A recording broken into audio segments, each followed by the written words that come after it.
하나님은 반드시 말씀대로 약속하신 것을 이루시는 분이시기 때문입니다. 여러분들에게 여러분들 고백대로 성경에는 믿음대로 될지어다 라고 고백했듯이 여러분들이 믿음으로 선포하고 믿음으로 달려가는 그 길 여정에 하나님이 늘 그 믿음의 응답을 통하여 동행하시고 또 여러분들에게 주시는 풍성한 하나님의 나라의 비밀들을 깨닫게 하셔서 온전한 누림의 삶을 살아가게 하실 것입니다. 바로 이 삶을 여러분들이 가정과 생업 위에도 넘쳐나시기를 예수 그리스도의 이름으로 축복합니다.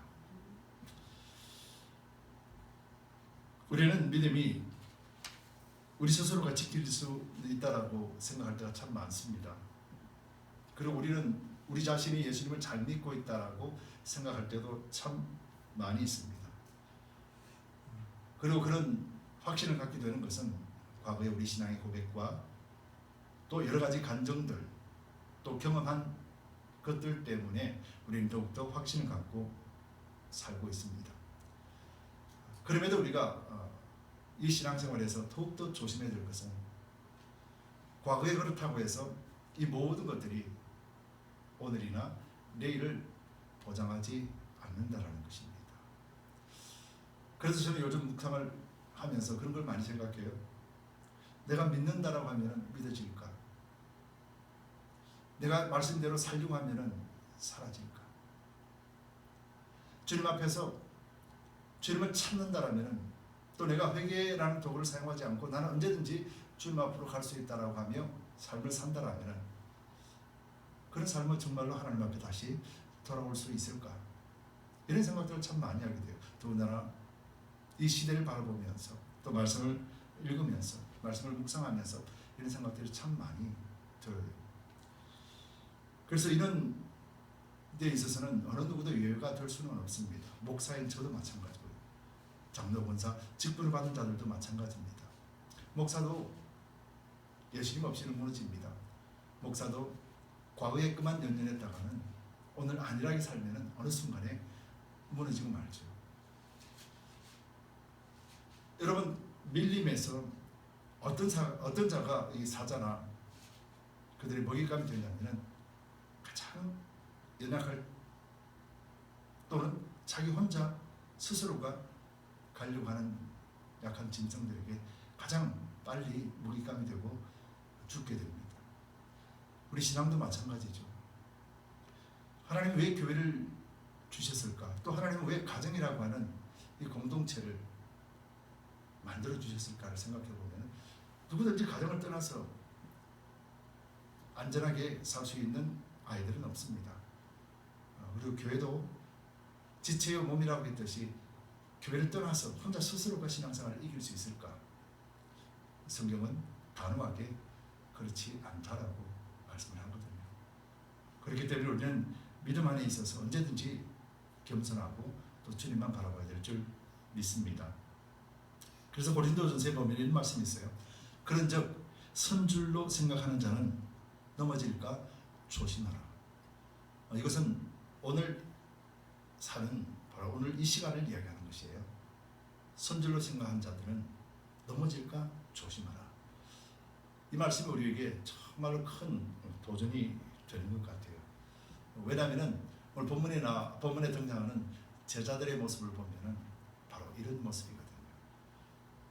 오늘 본문을 보면은 이제 예수님께서 이제 마지막 예수님의 사역을 마감하십니다.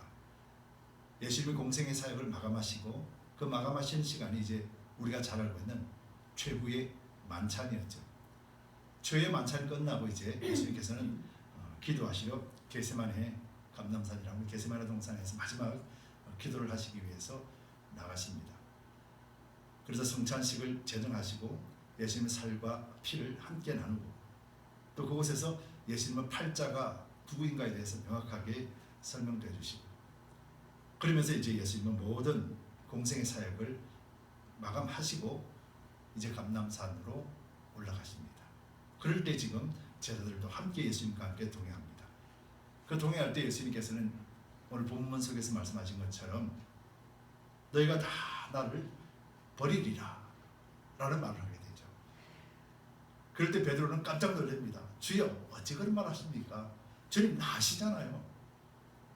다른 사람은 다 버려도 나는 절대로 주님을 버리지 않습니다. 이것은 베드로뿐만 아니고요. 오늘 본문에 자세히 보면은 제자들도 같은 마음이었어요. 근데 예수님께서는 내가 진실로 내게 이르노니 오늘 이 밤 달기 2번 울기 전에 내가 3번 나를 부인하리라. 그렇게 말합니다. 베드로는 힘있게 말합니다. 아닙니다. 한번 보세요. 나는 절대로 그렇지 않습니다. 그렇게 장담합니다. 그럴 때 옆에 있는 제자들도 아유 예수님 그런 말씀하지 마세요. 우리는 언제든지 주님과 함께 있을 것입니다. 담대하게 말합니다. 이게 오늘 본문의 내용이에요. 그들은 주님과 함께 3년을 살면서 아마 엄청난 것을 보았습니다. 엄청난 것을 느꼈지요. 그리고 주님과 늘 함께 있는 것을 꿈을 꾸었습니다. 그리고 주님이 십자가에 죽으신다는 건 아마 생각도 못했을 것이에요. 그래서 그들은 늘 주님 안에 있을 때, 주님과 함께 있을 때는 무엇인지 다 할 수 있다라고 생각했을 것입니다. 그리고 또 정말 행복했고 즐거웠습니다. 그런데 이들이 한순간에 무너지는 사건을 있죠. 그중에 한 사람은 예수님을 은30에 팔아버립니다. 나머지 11명은 예수님 잡히시는 그날 밤에 3번 부인한 베드로와 함께 다 도망을 가버립니다. 그렇게 장담했는데, 그렇게 자신있게 말했는데 예수님이 잡혀가는 걸 보면서 그들은 두려움에 사로잡혔던 것이죠. 여러분, 이것이 오늘 우리 신앙에는 무슨 의미가 있을까요? 우리 신앙에는 어떤 의미가 있을까요? 오늘 바로 이 의미를 찾고자 오늘 본문 속에서 말씀하는 것을 살펴봅니다. 그래서 오늘 본문의 제목은 부활의 주님이 갈릴리로 가신 이유입니다. 무엇 때문에 갈릴리로 가신다고 하셨을까? 오늘 본문에는 그렇게 말씀하거든요. 27절에 예수께서 제자들에게 이르시되 너희가 다 나를 버리리라. 청천벽력 같은 말씀을 하십니다. 이는 기록된 바라고 말씀하시며 가룟유다가 예수님을 팔 것과 11명이 예수님을 도망갈 것이라는 것에 대해서 너희 성품이나 너희 신앙이나 너희 인격적인 뭔가의 오류 때문에 그런 것이 아니라 이미 말씀에 기록되어 있는 것이 이루어지는 것이다 라고 말씀을 해요. 여러분 놀랍지 않습니까? 이미 말씀에서 목자를 치면, 즉 예수님이 잡혀가면은 그 따르는 양들이 다 흩어질 것이다 라고 이미 성경에서 말씀했다라는 거예요. 예수님 그 말씀을 지금 인용하십니다. 기록된 바 내가 목자를 치리니 양들이 흩어지리라 하였느니라. 이 말씀은 스가랴 말씀 13장에 있는 말씀이에요. 예수님께서는 이제 스가랴 13장의 말씀을 인용하시면서 내가 오늘 밤 십자가에 죽기 위하여 잡혀가는데 그렇게 되면은 너희들이 나를 다 떠날 것이다 라고 하면서 예언의 말씀을 그대로 인용하면서 그렇게 될 것을 말씀하시지만은 베드로와 제자들은 아닙니다.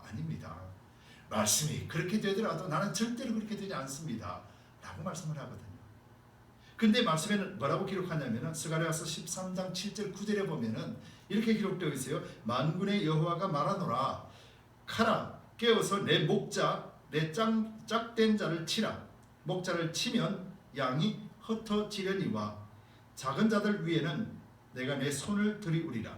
여호와가 말하노라. 이 온 땅에서 3분의 2는 멸절하고 3분의 1은 거기 남으리니 내가 그 3분의 1을 불 가운데 던져 은같이 연단하며 금같이 시험할 것이라.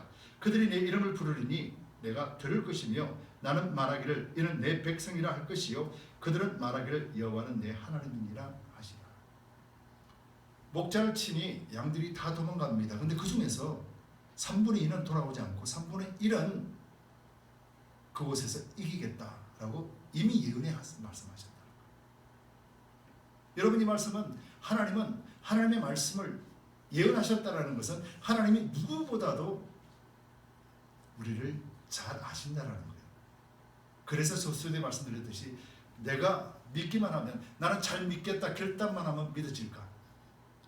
나는 그리스도인으로서의 삶을 살겠다 결단만 하면 사라질까? 나는 어디 가든지 믿음으로 이길 수 있다라고 장담하면 이길 수 있을까? 우리는 절대로 그런 존재가 아니라는 것을 인정해야 될 겁니다. 그래서 우리가 그럴 때 우리는 선줄로 생각하는 자는 넘어질까 조심하라 하신 말씀처럼 우리는 우리 신앙 안에서 날마다 넘어질까 두려워하며 주님을 붙잡을 수 있게 되는 것이죠. 오늘 예수님께서는 그렇게 말씀합니다. 목자를 치리니 양들이 흩어지리라. 이렇게 성경은 말씀하고 계시죠. 그러면서 예수님께서는 그러나 내가 살아난 후에 너희보다 먼저 갈릴리로 가리라 라고 말씀하죠. 예수님이 십자가에 죽으시고 난 다음에 부활하시고 난 다음에 제일 먼저 갈릴리로 갈 것이다 라고 말하는 거예요. 제자들이 갈릴리에 도착하기 전에 이미 예수님께서는 그곳에 도착해 계시겠다는 말이죠. 왜 그렇게 말씀하셨을까? 그리고 또 양들이라고 표현하는 것, 이것이 뭔가? 여러분, 성경은 우리를 양이라고 표현하죠. 요한복음 10장에 보면은 문지기가 문을 열면 그가 들어올 것이며 라고 말씀하시며, 문지기가 문을 열면은 예수님이, 목자가 되신 예수님이 들어갈 것이며 양무리로 들어갈 것이며, 그가 양의 한 마리 한 마리, 양의 한 사람 한 사람을 이름을 불러서 불러낼 것이다 라고 말하여, 그러고 난 다음에는 예수님께서는 친히 문이 되셔서 라고 표현하시면서 그 문으로 들어가는 자나 나오는 자가 복을 받는다 라고 말씀하세요. 그러면서 예수님이 선한 목자가 되셔서, 선한 목자는 양을 위하여서 목숨도 버린다 라고 표현하는 말씀이 요한복음 10장의 말씀이 있어요. 예수님은 목자라는 것을 우리가 다 알죠. 우리는 양이라는 것을 잘 알죠. 근데 왜 성경에서는 양이라는 비유를 참 많이 사용할까 라고 생각해 본다면, 우리 양의 특성을 보면은 그렇구나 라고 알 수가 있게 돼요. 여러분, 양의 특성을 자세히 보시면은요, 양은요 아주 좀 특별합니다. 양은요 눈이 나빠요, 첫째로. 그래서 양은 1m 이상을 보지를 못합니다. 그렇기 때문에 바짝 붙어서 1m 앞만 보기 때문에 앞에 가는 양을 따라가게 돼요. 그래서 앞에 가는 양을 잃어버리면 혼자서 갈 수가 없어요. 방향을 잃어버립니다.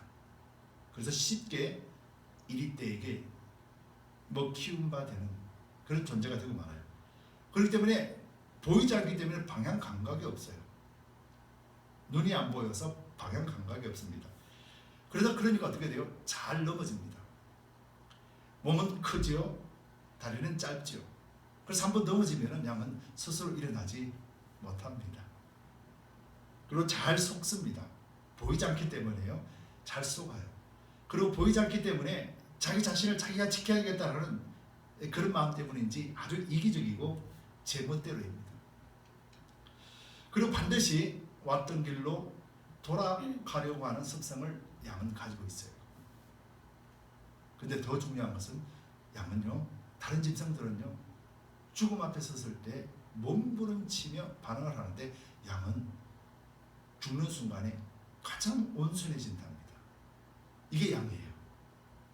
염소나 돼지 등은 죽음 직전에 발구석을 치는데, 양은 죽기 전에 가장 온순해진다는 겁니다. 죽음을 직감하는 순간에 가만히 있다는 것이죠. 여러분, 제가 지금 양의 특성을 말씀을 드렸습니다. 그 양의 특성을 자세히 보시면 오늘 우리와 똑같음을 보게 될 겁니다. 눈이 나쁘고 방향 감각이 없다는 거죠. 영적으로 눈이 나빠요. 그래서 영적으로 어디로 가야 될지 감각을 잃어버립니다. 그리고 잘 넘어집니다. 우리가 말하는 시험이라는 것이죠. 그래서 마음이 상하면 무너집니다. 마음이 맞지 않으면 무너집니다. 뭔가 마음에 차지 않으면 또 무너지게 되죠. 그럴 때 어때요? 자기 스스로가 일어나기가 쉽습니까? 시험에 든 사람은요, 자기 스스로가 절대로 못 일어납니다. 그리고 잘 속습니다. 어떤 말에도 귀가 확 열립니다. 성경 외에 다른 말을 탁 주면은 금방 확 넘어갑니다. 그리고는 자기만 알아요. 자기 믿음이 제일이라 그러고 자기가 옳다라고 생각하죠. 여러분, 그러면서 우리가 육체는 죽을 때가 되면은요, 하나님 앞에 서는 그 순간 딱 경험하게 되면 우리는 뭔가 아무것도 할 수 없다라는 것을 깨닫게 됩니다. 그래서 죽음 앞에 서는 순간에 믿는 사람들은요 잠잠하죠. 우리 성도들의 특성을 너무도 잘 알고 있는 하나님이 성경 속에서 우리를 양이라고 표현을 하시는 것이죠. 예수님께서 친히 목자가 되셨다고 그랬습니다. 제가 좀 전에 요한복음 10장에서 문지기가 문을 열면 그가 들어올 것이요 그가 들어와서 각각의 양의 이름을 불러서 불러낼 것이며 그리고 불러낸 양들에 대하여서 예수님이 친히 문이 되셔서 들어가고 나오며 복을 받을 것이며 친히 선한 목자가 되어서 양을 위해서 목숨을 아끼지 않을 것이다 라고 말씀하셨어요. 여러분 이 말씀에는요 참된 복음의 원리가 있고 오늘 본문 말씀 속에서 베드로와 제자들이 한 행동을 그대로 그 말씀 속에서 나타나고 있어요. 여러분 문지기라고 표현했던 문지기는 누구일까요? 문지기가 문을 열면 그가 들어온다고 그랬어요. 그 문지기가 누구예요? 문지기는 성령을 이야기하십니다. 성령이 여러분들에게 문을 여시면은 즉 믿음으로 받을 때 성령이 우리 가운데 계시고 성령 오셨음을 믿는 믿음 속에서 우리가 겸손해지고 말씀을 받으면 그것을 성령의 문을 연다라는 말이에요. 우리 스스로가 아무리 말씀을 깨달으려고 해도 안 됩니다. 우리가 스스로 아무리 말씀을 공부해도요 안 됩니다. 아무리 믿고 싶어도 안 됩니다. 그런데 성령이 우리 가운데 계심을 믿는 믿음 속에서 성령께서 문을 열어주시면은 그가 들어오고 예수님이 우리 속에 들어오시는 거예요. 예수님이 우리 속에 들어오신다라는 건 각 사람을 그 이름을 예수님이 부르신다라는 거예요. 바로 그 자가 예수님의 양인 거예요. 그리고 그 양은 예수님이 친히 문이 되신다 그랬잖아요. 어떤 문일까요? 나는 길이요 진리요 생명이니 나로 말미암지 않고는 아버지께로 올 자가 아무도 없느니라. 즉 예수님은 하나님과의 그 문이 되신다라는 거예요. 그래서 이름을 부르는 양들이 예수님을 통하여 하나님을 깨닫게 되고 예수님을 통하여 하나님 주시는 풍성한 은혜를 누리게 될 것이며 예수님을 통하여서 참된 안식을 경험하게 될 것입니다. 성령 안에서. 그러고 난 다음에 선한 목자가 되셔서 양들의 위험한 순간에 친히 예수님께서 목숨을 바치셔서 지킬 것이다 말씀하는 거예요. 예수님이 지금 그 양들을 위하여서 십자가에 죽으시며 대속의 제물이 되셨다라고 표현하는 것이죠. 여러분 이것이 오늘 우리 신앙에는 어떻게 적용이 됩니까? 여러분들이 성령을 의지하고 마음으로 활짝 열 때 믿음으로 말씀을 받을 때 비로소 그 말씀은 우리 속에서 능력이 되는 것이죠. 예수님 우리 속에 계신다라는 것을 확신하게 되는 것입니다. 그리고 그 예수님을 통하여서 우리는 하나님을 보게 될 것이며 하나님이 말씀하시는 것과 하나님이 인도하심에 대해서 분명하게 밝히 보게 되는 것이죠. 그래서 언제나 하나님의 나라 안에서 누림이 있는 그런 기쁘고 즐거운 삶을 살게 되는 것이죠. 그리고 예수님이 나를 위해서 십자가에 죽으셨다는 사실을 깨닫게 되는 순간 우리는 우리의 삶의 모든 것이 변화가 일어나게 되는 것이죠. 이것이 예수를 믿는 자들에게 공통적으로 일어나는 하나님의 원리예요. 여러분들도 아마 그런 원리 속에서 오늘 이 자리에 있는 줄 믿습니다. 나는 그런 경험이 없다 하더라도 상관없습니다. 여러분들이 마음을 예수님께 향하여 예수님을 영접하면은 진정으로 예수님이 나의 구원주가 되심을 영접하는 것, 십자가를 통하여 나를 위해 죽으셨다라는 사실을 깨닫지는 못해도 이 말씀을 나는 믿음으로 받아들이겠습니다. 결단하는 순간 우리는 지금 말씀드린 것처럼 예수님이 친히 들어오시고 친히 문이 되시고 친히 우리의 선한 목자가 되셔서 우리를 인도하시는 것을 경험하게 될 것입니다. 이 말을 이해가 되시면 오늘 본문의 말씀도 충분히 이해가 될 줄 믿습니다. 오늘 본문의 말씀에서 이렇게 말씀하십니다. 목자를 치리니 양들이 흩어지리라. 즉 이것은 예수님께서는 스가랴 말씀을 인용해서 예수님이 목자이시기 때문에 목자가 잡혀가고 목자가 죽으면 양들이 제자들이 뿔뿔이 흩어질 것이다 라는 말씀을 하신 거예요. 그러면서 내가 살아난 후에야 너희보다 먼저 갈릴리로 가리라. 라고 말씀하시며, 예수님께서는 흩어지리라를 말씀하신 것이 아니라 예수님이 부활하시고 난 뒤에 그 부활을 말씀하시면서 내가 갈릴리로 가리라 라고 하시는 말씀이 예수님이 지금 제자들에게 해주는 말이에요. 근데 제자들이 지금 뭐라고 그럽니까? 주여, 절대로 그런 일은 없을 것입니다 라고 말하며 흩어질 것에 대하여서 그가 생각하는 거예요. 예수님이 부활하실 것이다, 예수님이 다시 사실 것이다, 예수님이 친히 말씀해 주셨음에도 불구하고 제자들은 귀에 들어오지 않는 거예요. 지금 예수님이 다시 사신다라는 말씀을 하셔도 그들은 예수님이 다시 산다라는 것을 말씀을 들음에도 불구하고 그의 상식적이고 그들이 갖고 있는 그런 지식으로는 받아들일 수도 없고 귀에 들리지도 않는 소리였던 거예요. 그래서 주님, 절대로 우리는 주님을 배반하지 않을 거예요. 우리 주님은 끝까지 갈 거예요 라고 지금 베드로가 고백합니다. 근데 베드로가 고백했을 때 누구도 함께 고백했다고요? 마지막 절에 보면은 베드로가 힘있게 말하되 내가 주와 함께 죽을지언정 주를 부인하지 않겠나이다 하고 모든 제자도 이와 같이 말하니라. 그에 있는 제자들이 전부 다 그 말합니다. 예수님이 먼저 갈릴리에 가실 것이라는 사실에 대해서는 전혀 생각이 없습니다. 아니 죽는데 무슨 소리 하십니까가 그들의 관심사였고 그들이 받는 것이었어요. 예수님의 사역의 마지막 날 예수님이 살과 피를 먹고 마시는 성찬을 제정하시면서 자기를 팔자가 누구인가를 가르쳐 주었음에도 불구하고 가룟 유다는 예수님을 팔았습니다. 지금 다 흩어지리라 그렇게 말씀을 하셨음에도 불구하고 아니 그렇게 안 될 것입니다, 그렇게 안 할 것입니다 자신했던 사람이 바로 그날 밤 예수님이 잡히시는 날 밤 다 뿔뿔이 흩어져 버렸어요. 그들이 믿음이 없었을까요? 그들이 예수님을 싫어서 그랬을까요? 그들이 예수님을 떠난 이유가 무엇일까요? 그냥 단순하게 두려웠을까요? 아닙니다. 우리 인간이라는 속성은 하나님의 말씀을 믿을 수가 없는 거예요. 우리 인간의 속성은 인간의 의지로는 하나님의 말씀을 들을 수도 없고 믿을 수도 없고 깨달을 수도 없고 행할 수가 없음을 보여주는 것이죠. 예수님께서 왜 갈릴리로 가신다고 그러셨어요? 여러분 갈릴리로 예수님이 가셨죠? 갈릴리 그곳에서 누구를 만나십니까? 성경에 보면은 베드로와 제자들이 함께 고기를 잡으러 갔습니다. 밤이 맞도록 고기를 잡는데 고기가 한 마리도 잡히지 않습니다. 그런데 먼 발치에서 예수님께서 말씀을 해주십니다. 근데 그 말씀대로 했더니 고기가 나오는 시간이 아님에도 불구하고 엄청난 고기를 잡았습니다.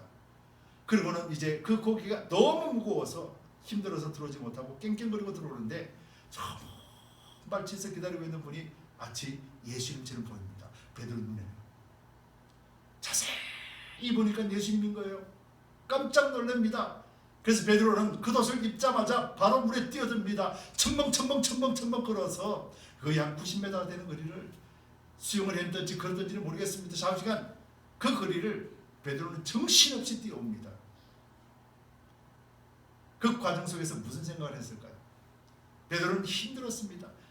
예수님을 3번 부인하지 않겠다 그렇게 자신했지만은 3번 부인했던 자신이 얼마나 원망스럽겠습니까? 얼마나 밉습니까? 나는 이런 존재밖에 되지 않았는가? 나는 이런 존재로 살아야 되는가? 그렇게 생각했을 것입니다. 그런데 예수님을 만나는 순간, 예수님을 본 순간 예수님 앞에 달려가기 시작하는 거예요.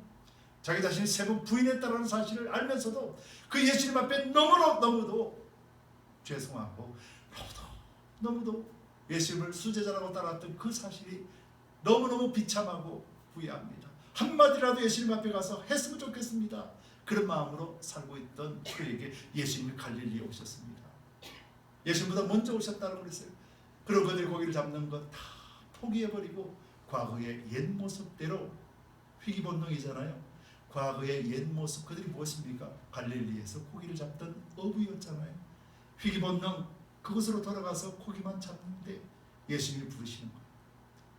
그 예수님을 바라보고 베드로와 제자들은 깜짝 놀랍니다. 베드로가 먼저 뛰어왔습니다. 그리고 주님 앞에 엎드립니다. 엎드립니다. 성경에 나와 있지 않지만 아마 엉엉 울었을 것 같아요. 엉엉 울었을 것 같아요. 차마 말은 못하고 말 한마디 할 때마다 변명거리가 될 수밖에 없기에 말은 못하고 그렇게 눈물만 흘렸을지도 모릅니다. 그때 예수님께서 뭐라고 하나? 네가 나를 사랑하느냐? 주여, 주가 하시나이다. 내 양을 먹이라. 두 번째, 네가 나를 사랑하느냐? 주님 하시지 않습니까? 내 양을 치라. 세 번째 말씀하십니다. 네가 나를 사랑하느냐? 주여, 내가 어찌 말할 수 있겠습니까? 주님이 내 마음을 아시지 않습니까? 그런 고백 앞에 내 양을 먹이라 라고 말씀하십니다. 그러면서 젊었을 때는 네 마음대로 돌아다녔지만 이제는 이후에는 네가 하나님이 원하시는 대로 따라가다가 결국은 순교할 것이라는 말씀을 해주시죠. 여러분, 이 관계를 한번 자세히 보시기 바랍니다. 예수님께서 말씀하셨습니다. 네가 나를 사랑하느냐? 성경에는 이렇게 물었습니다. 그런데 원어를 보면은요, 네가 나를 사랑하면 이라는 거예요. 여러분들은 예수님을 사랑하십니까? 예수님은 나를 사랑하는 건 알겠는데 나는 예수님을 사랑하십니까? 오늘 예수님이 여러분들에게 묻습니다. 네가 나를 사랑하느냐? 예수님께서 베드로에게 그렇게 말씀하셨어요. 원문에는 네가 나를 사랑하면 내 양을 먹이라 이거예요. 네가 나를 사랑하면 내 양을 치라. 네가 나를 사랑하면 내 양을 먹이라. 여러분, 베드로는 말로 형용할 수 없는 예수님에 대한 사랑을 고백합니다. 그 마음속에 처절한 회개를 눈물로 인하여서 예수님 앞에 처절히 엎드립니다. 말할 수 없을 정도로 주님 앞에 눈물로 주님 앞에 고백합니다. 주님 아시잖아요. 나 3번 배신했는데 어찌 내가 주님을 사랑한다 말할 수 있겠습니까? 나는 이런 존재입니다. 그럼에도 불구하고 주님 내 마음을 아시잖아요. 주님은 그걸 아십니다. 내 양을 먹이라. 내 양을 치라. 내 양을 먹이라. 그리함이라는 거예요. 네가 나를 사랑하면 이라는 거예요. 이전에는 예수님을 사랑하지 않았다라는 거예요. 이전에는 예수님이 함께 계실 때 함께 먹고 함께 사고 함께 다니며 예수님의 기적과 이적을 행했을 때는 베드로와 제자들은 예수님을 사랑하지 않았다라는 거예요. 예수님이 하실 일들을 바라보며 야, 이제 우리는 인생 끝났다. 저분만 믿고 저분만 따라가면 나는 이 땅에서 부귀영화를 누릴 것이다. 영원토록 행복하게 살 것이다. 베드로나 제자들이 그런 생각을 했다는 것을 그래서 양 목자 되신 주님을 십자가에 쳐버리시니까 양들이었던 제자들이 뿔뿔이 흩어졌어요. 그런데 문지기가 문을 열면 그들이 갈릴리 바닷가에 들어가서 낙심하며 예수님의 무덤을 그대로 둔 채 그들은 갈릴리로 떠났습니다. 소망이 없습니다. 절망입니다. 이제는 무슨 소망을 따라 살아갈까? 과거에 고기 잡았던 그 모습대로 그렇게 살 수밖에 없는 환경이었습니다. 고기를 잡아도 고기에 그물을 던져도 딴 생각뿐입니다. 내가 왜 그랬을까? 내가 왜 그랬을까? 성령께서 그의 마음을 터치해 주십니다. 내가 왜 그랬을까? 그렇게 자신 있던 나이가 왜 그렇게 부인했을까? 차라리 내가 예수님과 함께 잡혀가서 죽는 것이 차라리 낫지. 내가 왜 그랬을까? 처절하게 그는 회개합니다. 주님 한 번만이라도 내 앞에 계시면은 이 마음을 주님 앞에 전하고 싶은데 성령이 그에게 오셔서 그 마음을 열어주십니다. 그럼 주님을 영접합니다. 진심으로 주님을 영접하게 돼요. 영접했을 때 예수님께서 친히 목자가 되심을 기저사 비로소 경험하게 되는 거예요. 주님이 내 마음을 아시지 않습니까? 네가 나를 사랑하느냐? 주님, 제가 어찌 그 말을 할 수 있겠습니까? 3번 부인한 내가 어떻게 주님을 사랑한다 말할 수 있겠습니까? 그러나 주님이 제 마음을 아시지 않습니까? 여러분, 성령이 오셔서 그 마음을 열어주셨어요.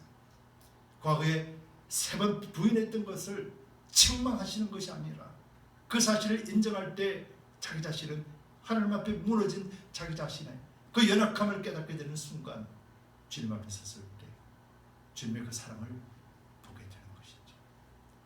주님의 그 처절한 사랑을 보게 된 것이었습니다. 네가 나를 사랑하느냐? 그 말을 이제는 베드로는 알았습니다. 주님이 나를 사랑하셔서 십자가에 죽으시기까지 하나님께 복종하셨다는 것을 알게 된 거죠. 그때 비로소 베드로는 예수님의 사랑을 알게 된 것입니다. 네 하나님을 사랑하면 내 양을 먹이라, 내 양을 치라, 내 양을 먹이라, 그렇게 말씀하는 거죠. 여러분, 목사를 하나님의 종이라고 그렇게 표현하잖아요. 그럼 종은 무엇일까? 누가 종일까? 하나님이 억지로 너 일로 와, 너 내 종해, 그렇게 해서 시킨 것이 종일까? 성경 그렇게 표현하지 않습니다. 구약에 보면은 제7년이 지나고 나면은 제7년 돌아갈 때 종들을 다 각자 집으로 풀어줍니다. 집에 가서 이제 자유자가 되었으니까 집에 가서 살아라. 그래서 7년이 지나고 나면은 회년이 되면은 모든 종들도 자유자가 돼요. 예수 그리스도 안에서 살기 전까지는 죄의 종으로 살다가 이제 예수 이름을 통하여서 자유자가 되었습니다. 자유자가 된 자들 중에서 아닙니다. 나는 주인이 너무 좋아요. 내가 주인하고 있는 것이 너무너무 행복해요. 내가 평생을 주 앞에서 종으로 살겠습니다. 그렇게 결단한 자가 종이에요. 그럴 때 그 주인은 그 귀에 구멍을 뚫고 귀걸이를 만들어주면서 영원히 자기 집의 종으로 삼습니다. 쉽게 말하면 종은 자원하는 사람이에요. 하나님 너무 좋아요. 내가 하나님을 너무 사랑합니다. 너무 행복해요. 그래서 내가 하나님 종이 될게요. 이게 목자예요. 이게 목사예요.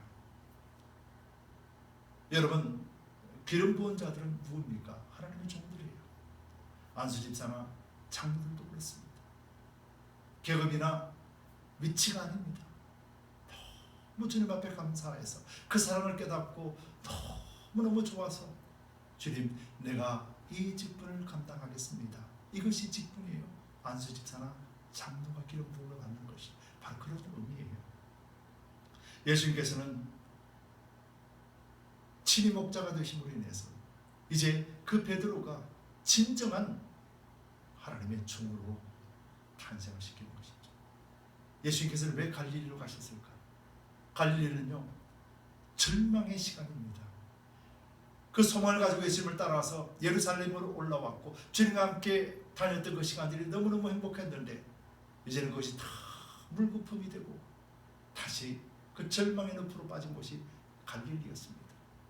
여러분, 갈릴리는 제자들이 그곳에서 살았고 그곳에서 예수님을 만난 장소가 갈릴리입니다. 예수님께서 사역을 하신 것이, 가장 많이 사역을 하신 것이 바로 갈릴리입니다. 예수님이 예루살렘에서 갈릴리로 먼저 가신 이유가 무엇입니까? 그들에게 처음 만난 예수님을 만났던 장소, 그들이 처음으로 예수님의 말씀에 따라오라 했을 때 아무런 의심 없이 따라왔던 그 장소, 예수님이 먼저 가셨습니다. 그들이 고기를 잡는 업으로서 소망 없고 절망 가운데 살 수밖에 없는 가장 낙후된 곳에서 사람들로부터 버림받은 곳, 사람들로부터 저주받은 곳이라고 받았던 그 흑암의 장소, 그곳에 예수님이 먼저 가 계셔서 그 절망의 시간을 부활의 시간으로 바꿔주신 것이 바로 갈릴리, 내가 먼저 그곳으로 가리라 라는 말씀입니다. 여러분, 그러면서 이렇게 말씀하셨습니다. 내가 그곳에 먼저 가리라 라고 하시니 갈릴리로 가리라 라는 말씀은 어떤 말씀입니까? 내가 먼저 간다라는 것은요, 너희로 하여금 그들이 뿔뿔이 흩어졌던 그들을 다시 모으시겠다라는 말이에요. 배신하고 팔아버린 그 제자들에게 회개를 통하여서 다시 한번 하나님께 충성할 수 있는 진정한 제자를 만드시겠다라는 결단이 너희보다 먼저 내가 갈릴리로 가리라 라고 하는 말씀이에요. 여러분, 지금 여러분들이 신앙적으로 머무는 단계에 있습니까? 아니면 신앙적으로 잘하고 있습니까? 아니면 신앙적으로 후퇴되고 있습니까? 우리 자신들을 잘 보시면서 우리가 처음 만났던 그 예수님을 기억하시기 바랍니다. 예수님은 항상 그곳에 계십니다. 우리가 무너지고 절망하고 소망이 없을 때, 그때 그 자리에 예수님이 계십니다. 그런 우리로 하여금 네가 나를 사랑하느냐, 네가 나를 사랑하면 내 양을 먹이라, 내 양을 치라, 내 양을 먹이라, 그렇게 말씀하는 거죠. 여러분, 그곳은 우리가 회복의 장소입니다. 여러분들이 예수님을 만났던 그곳, 예수님 은혜를 경험했던 그곳, 절망 가운데서 소망을 발견했던 그곳, 어둠 가운데서 빛을 보았던 그곳, 그곳에서 예수님은 언제나 우리를 만나십니다. 그리고 다시 한번 우리에게 질문합니다. 네가 나를 사랑하느냐? 주님, 내가 주님을 사랑하는 것을 다 잃어버리고 살았습니다. 그런데 이제 내가 주님을 사랑하는 것 주님 아시지 않습니까? 라는 고백을 우리 또한 하게 되는 것이죠. 여러분, 이럴 때 예수님께서는 우리에게 말씀합니다. 내 양을 먹이라, 내 양을 치라, 내 양을 먹이라. 여러분, 이것은 목사나 장로나 권사에게 국한된 말이 아닙니다. 이 말씀은 모든 그리스도인들에게 적용되는 말입니다. 여러분, 이 땅에 있는 수많은 하나님의 양들이 있습니다. 예수님을 믿어도 예수님을 알지 못하고, 예수님을 따른다 그러면서도 베드로와 제자들처럼, 유다처럼 그렇게 따라가는 사람들이 있습니다. 거짓에 속아서 무너지고, 그릇에 무너지고 실망하고 낭망하며 차라리 안 믿는 사람보다 더 못한 생활을 하는 사람들도 많이 있습니다. 네가 나를 사랑하느냐? 그 사랑을 고백했다라면 우리는 그들 향하여서 먹이고 치고 먹이는 제자의 삶을 우리는 살아야 될 줄 믿습니다. 이것이 교회가 존재하는 목적이며, 이것이 믿음의 가정이 존재하는 목적이며, 이것이 성도라는 거룩한 이름을 가진 목적이며, 이것이 그래서 인된 자로서 이 땅에 살아야 되는 소명인 것을 여러분들 절대로 잊지 마시기 바랍니다. 여러분, 11제자를 그곳으로 부르시고 예수님께서는 모두 다에게 불러주셨습니다. 스가랴에서 설명한 대로 3분의 2는 다 떠납니다. 멸망합니다. 3분의 1이라고 표현했습니다. 이게 정확한 숫자는 아닌지 모르겠으나 여러분, 예수님이 승천하실 때 몇 명이 보았습니까? 성경에는 500명이 넘는 자들이 예수님의 승천을 보았다 했습니다. 그러나 마가의 다락방에서 몇 명이 기도하며 성령을 받았습니까? 120명이 섰습니다. 나머지 380명은 어디로 갔나요? 그들은 예수님을 떠났습니다. 그들은 세상으로 돌아갔습니다. 갈릴리 바닷가에서 고기를 잡는 그 예전의 모습으로 돌아갔고 했습니다. 그러나 120명은 끝까지 남았습니다. 기도했습니다. 성령이 오셨습니다. 그래서 성령이 오셨을 때 그들은 그 마음에 활짝 열고 예수님을 구주로 영접할 뿐만 아니라 주님을 향하여서 달려갈 수 있는 담대한 믿음의 용사들이 되었던 것이지. 여러분, 우리는 이런 자입니다. 저와 여러분들은 이런 자라는 사실에 대해서 조금 더 의심하지 마시기 바랍니다. 그래서 우리가 믿음을 더욱더 튼튼하게 세워나갑시다. 그래서 주님과 함께 늘 동행한다는 이 사실을 우리는 절대로 부인하지 마시기 바랍니다. 그래서 성령이 우리에게 오셨을 때 비로소 우리는 예수님을 팔아버렸던 자요, 예수님을 버렸던 자요, 예수님을 부인했던 자가 아니라 이제는 성령 안에서 주님의 참된 제자가 되어져서 주님을 사랑합니다 고백할 수 있는 자가 되었고, 그 사랑을 통해서 주님이 주신 명령 땅끝까지 이르러 내 정인이 되리라 하신 그 말씀이 바로 저와 여러분들을 통해서 이루어가신다는 것을 믿읍시다. 그리고 예수님만 한번 바라보면서 끝까지 믿음으로 승리하여서 잘했다 칭찬하는, 칭찬 듣는 저와 여러분이 되시기를 예수 그리스도 이름으로 축복합니다. 기도합시다. 주님, 고맙고 감사합니다. 베드로는 그렇게 자신 있게 말했습니다. 제자들도 그렇게 자신 있게 말했습니다. 근데 예수님이 친히 잡혀가시는 그날 밤 모두 다 흩어졌습니다.